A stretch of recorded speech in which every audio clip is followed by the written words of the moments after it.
আসসালামু আলাইকুম ওয়া রাহমাতুল্লাহি ওয়া বারাকাতুহু। আলহামদুলিল্লাহি ওয়াহদা ওয়াসসালাতু ওয়াসসালামু আলা মান লা নাবিয়্যা বা'দা, আম্মা বা'দ।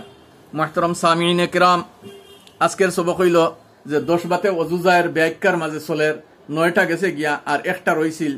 10 নম্বর হইল গিয়া মুবাশশিরাতুল ফাহশা হইলে ওযুজায়। ও জিনিসটা বুঝক, অনেক মানুষে এই জিনিস বুঝে না আর জিকায়ও না যে মুবাশশিরাতুল ফাহশা কিটা।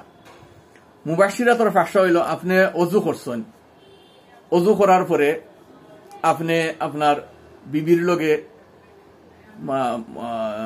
হামলেগি যে দিল লাগি যে মাত ওলা কিছু মাতিছেন বা তান আতো ধরছেন আর আপনার প্রস্রাবর রাস্তা বাই কোনো চিজ বাইর হইছে, তে আপনার ওযু গেছে গিয়া যে হইছে।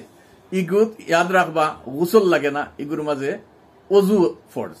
ওযু যাইব গিয়া আপনি নাপাকি দই লিবা, দূর করে লিবা, আর পরে ওযু করে লিবা।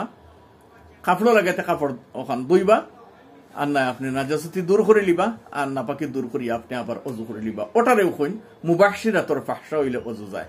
বিবির লগে দিল লাগি কোনো মাত মাতিছেন আর আপনার মুজি আইছে যে প্রস্রাবর রাস্তা ভাই, তখন আপনার ওযু গেছে গিয়া।